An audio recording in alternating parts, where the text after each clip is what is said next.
I'm Ellen Booraem, and I won for young people's literature. There's a girl whose name is Donna, whose aunt has died, and the aunt was extremely important to her family. And the family's having a lot of trouble dealing with the aftermath of her death, both financially and emotionally. Then one day, this mysterious woman moves in, old lady moves in next door, who hires Donna to clean and pays her in gold. And at the same time, she starts hearing her dead aunt's voice in her head.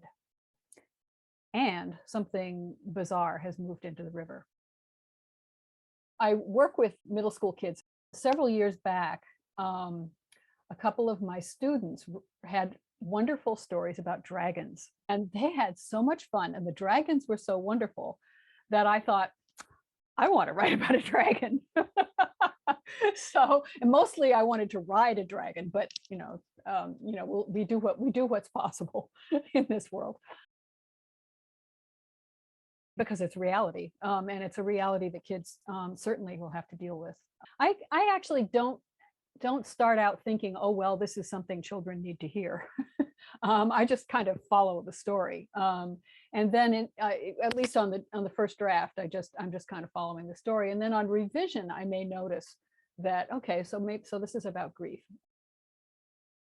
What usually happens with me is that usually the supernatural character is the first that pops into my head, and then I think of a human character, a kid whose problem is similar to or opposite to the opposite of the character, the supernatural character, and then it becomes the human character's story.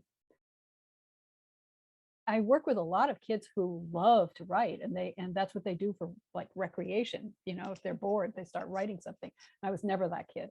I envy those kids. I was a reader. It always was something that I happened to have an affinity for. I didn't always, I still don't necessarily enjoy, I wouldn't say I enjoy drafting. I go through drafting so I can get to revision, which I really love.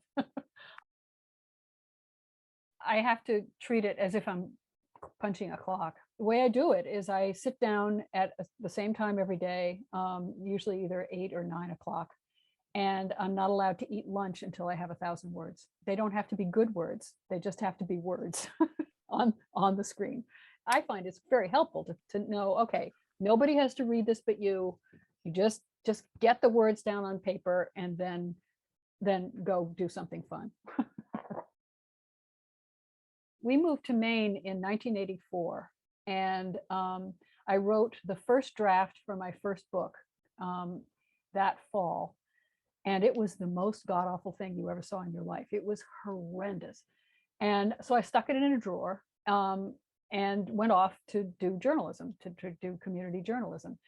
And then years later, probably almost 20 years later, on a whim, I was working at the Ellsworth American, and I took a workshop with Cynthia Thayer on writing dialogue, and discovered that in all those years of covering planning boards and school boards and getting really down into the details of everyday life in a small town, I had learned something about writing, because I think it's because I was always conscious a lot of the time, if something was an interesting story, I knew I was competing with TV, and so I would be trying to write as visually as I possibly could, and try to give as much flavor as I possibly could of what it was like to sit in the room in this, hot-tempered planning board meeting or something, and that was great training. I mean, it taught me how to write, how to write colorfully and visually. My partner's mother was an aspiring writer. She lived on Cape Cod. Kurt Vonnegut also lived on Cape Cod. She at one point had the gall to walk into his office and plunk herself down and engage him in conversation. She had a lot of chutzpah. She said, "What's the best advice for writing, for a young writer. He said, apply the seat of your pants to the seat of the chair. And that's the only thing that gets me through drafting or any of that stuff. I mean, you can talk a good game, you can tell yourself what a great book you're about to write, you can think it through while you're walking the dog, but the only thing that really gets it done is sitting down and putting your fingers on the keyboard.